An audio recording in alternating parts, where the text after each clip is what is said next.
Hello friends, welcome to my YouTube channel teach things. दोस्तों, आज हम पॉलिटी के कुछ इंपॉर्टेंट क्वेश्चन को लेकर आए हैं। ये सभी प्रश्न आपके लिए बहुत ही ज़्यादा महत्वपूर्ण होंगे। आज का हमारा पहला प्रश्न है, भारत के संविधान का कौन सा अनुच्छेद अपनी पसंद के व्यक्ति से विवाह करने के किसी व्यक्ति के अधिकार को संरक्षण देता है? ऑप्शन है इसके। ऑप्शन ए अनुच्छेद 19, ऑप्शन बी अनुच्छेद 21, ऑप्शन सी अनुच्छेद 25 या ऑप्शन डी अनुच्छेद 29। बताएं जल्दी से इसका सही आंसर क्या हो सकता है। यहाँ पर इसका सही आंसर होगा अनुच्छेद 21, ऑप्शन बी। आज का हमारा दूसरा प्रश्न है, भारत के संविधान की किस अनुसूची के अधीन जनजातीय भूमि का खनन करने के लिए निजी पक्षकारों को अंतरण, अकृत और शून्य घोषित किया जा सकता है? ऑप्शन है इसके।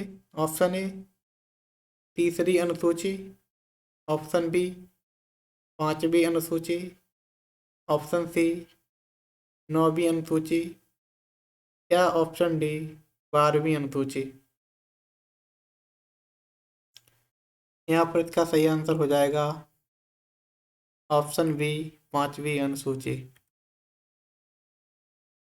आज का हमारा तीसरा प्रश्न है,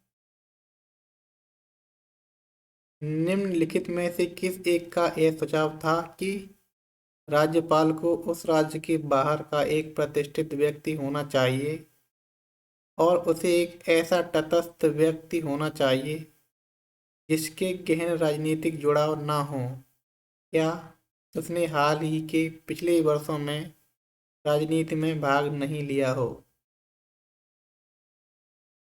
हमारे ऑप्शन है, पहला प्रशासनिक सुधार आयोग 1966, ऑप्शन बी राजमन्नाड़ समिति 1969 की, ऑप्शन सी सरकारिया आयोग या ऑप्शन डी संविधान की कार्यचालन की समीक्षा हेतु राष्ट्रीय आयोग। इसका सही आंसर होगा ऑप्शन सी सरकारिया आयोग। आज का हमारा चौथा प्रश्न है, निम्न निम्न में से कौन सी संसदीय समिति का सभापति निरपवाद तौर पर शासक दल का होता है? हमारी ऑप्शन है, ऑप्शन ए लोक उपक्रम समिति, ऑप्शन बी लोक लेखा समिति, ऑप्शन सी प्राक्कलन समिति या ऑप्शन डी प्रत्यायोजित विधान संबंधी निर्माण समिति।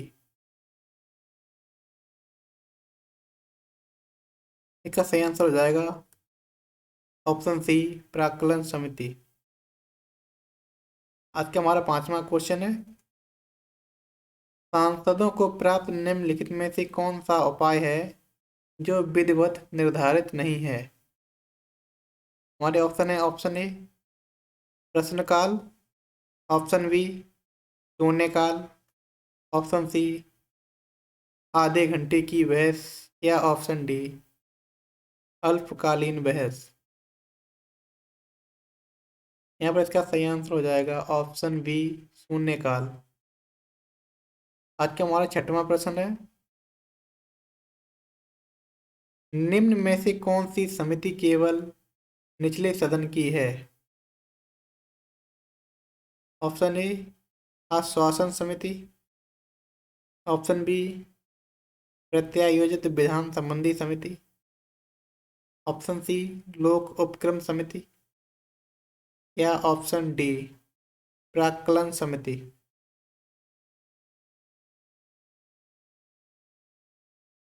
इसका सही आंसर होगा ऑप्शन डी प्राक्कलन समिति।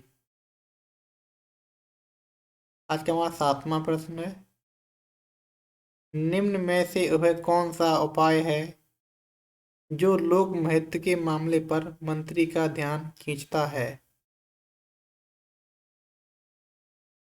ऑप्शन ए, आधे घंटे की बहस। ऑप्शन बी, ध्यानाकर्षण नोटिस। ऑप्शन सी, अल्पकालीन बहस। या ऑप्शन डी होगा स्थगन प्रस्ताव। यहाँ पर इसका सही आंसर हो जाएगा ऑप्शन बी, ध्यानाकर्षण नोटिस।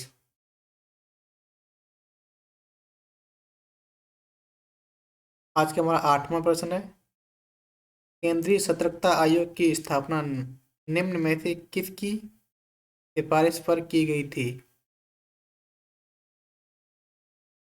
Central vigilance commission.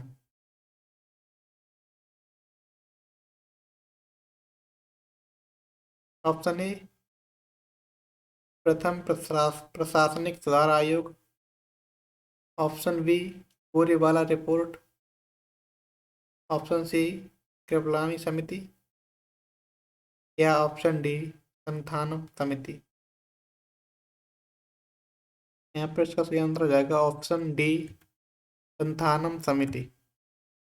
आज का हमारा 9वां प्रश्न है, लोकायुक्त की संस्था सर्वप्रथम किस राज्य में स्थापित की गई थी? Option A, Orissa. Option B, Bihar. Option C, Punjab. या ऑप्शन डी, महाराष्ट्र। इसका सही आंसर हो जाएगा ऑप्शन डी, महाराष्ट्र।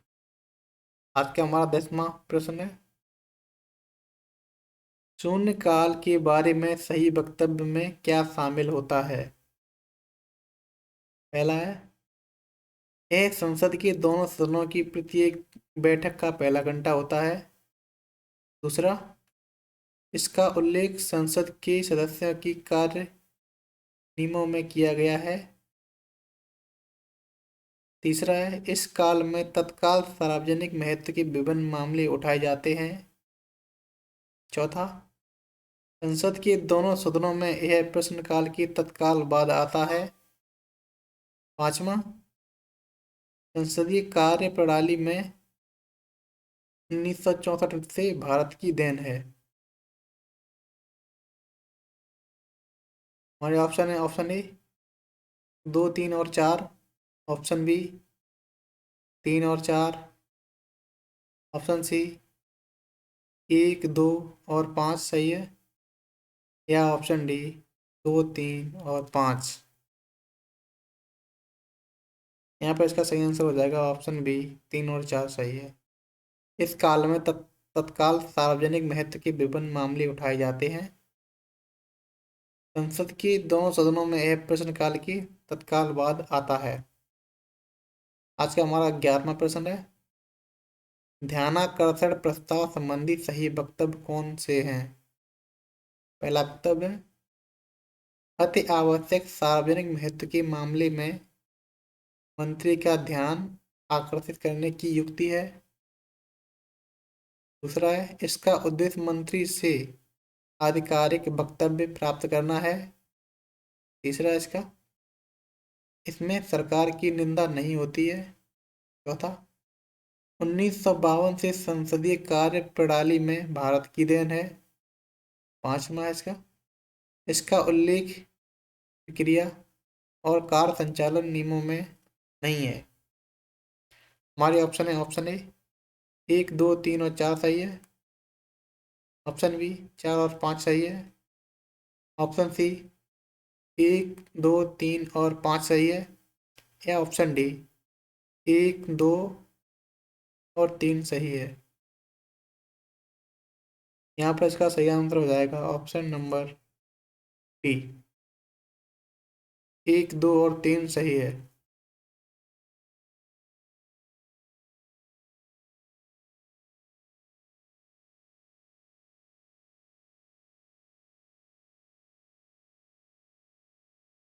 आज का हमारा 12वां प्रश्न है, स्थगन प्रस्ताव के संबंध में निम्न में से कौन सा कथन सत्य है? पहला कथन है, यह एक असाधारण प्रक्रिया है जिसमें सदन की सामान्य कामकाज को दरकिनार कर दिया जाता है। दूसरा, इसका मुख्य उद्देश्य वर्तमान में लोक महत्व के किसी भी अत्यंत महत्वपूर्ण मुद्दे की ओर सदन का ध्यान आकर्षण करना है। तीसरा, राज्यसभा इस प्रक्रिया का प्रयोग कर सकती है। चौथा, इसे लाने के लिए कम से कम 50 सदस्यों का अनुमोदन आवश्यक है। पांचवा, इसमें सरकार की निंदा की जा सकती है। हमारे ऑप्शन है, ऑप्शन ए 1, 2 और 5 सही है। ऑप्शन बी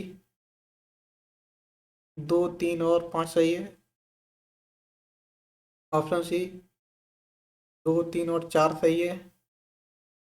ऑप्शन डी 1, 2 और 4 सही है। यहाँ पर इसका सही आंसर हो जाएगा ऑप्शन ए 1, 2 और 5 सही है। यह एक असाधारण प्रक्रिया है जिसमें सदन की सामान्य कामकाज को दरकिनार कर दिया जाता है। और दूसरा क्या है, इसका मुख्य उद्देश्य वर्तमान में लोक महत्व के किसी भी महत्वपूर्ण मुद्दे की ओर सदन का ध्यान आकर्षण करना है। पांचवा होगा, इसमें सरकार की निंदा की जा सकती है। आज का हमारा 13वां प्रश्न है, लोकसभा में अविश्वास प्रस्ताव प्रस्तुत करने के लिए कितने सांसदों के समर्थन की आवश्यकता है? Option A 80, option B 40, option C 160 या ऑप्शन डी 50। यहाँ पर इसका सही आंसर हो जाएगा ऑप्शन डी 50 सांसदों के अनुमोदन की आवश्यकता पड़ती है। आज का हमारा 14वां प्रश्न है, तारांकित प्रश्न के बारे में निम्न में से कौन सा कथन सत्य नहीं है? पहला कथन है, इस पर तारे का चिन्ह होता है। दूसरा ऑप्शन है, इसके उत्तर मौखिक रूप से नहीं दिए जा सकते हैं। तीसरा है, इस तरह के प्रश्नों के उत्तर के बाद पूरक प्रश्न होते हैं। पता है, इस पर तारे का चिन्ह नहीं होता है। पांचवा है, ऐसे प्रश्नों के उत्तर लिखित रूप में दिए जाते हैं। ऑप्शन इसके ऑप्शन ए 2 और 3, ऑप्शन बी 3 और 4 और 5 गलत है। ऑप्शन सी है 1 और 2 गलत है। या ऑप्शन डी 2, 3 और 4 कथन सही नहीं है। यहाँ पर इसका सही आंसर हो जाएगा ऑप्शन सी 1 और 2 कथन सही नहीं है। इस पर तारे का चिन्ह नहीं होता है और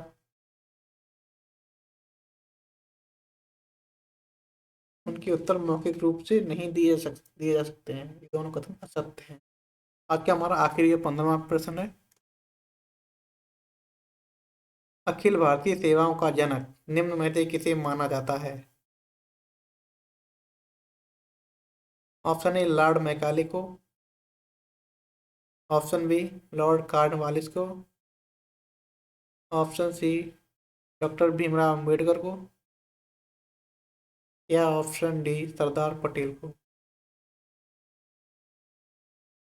यहाँ पर इसका सही आंसर हो जाएगा ऑप्शन डी सरदार पटेल को। कैसी लगी आज की क्लास? अगर क्लास पसंद आई हो तो चैनल को शेयर सब्सक्राइब और वीडियो को लाइक जरूर कर दें।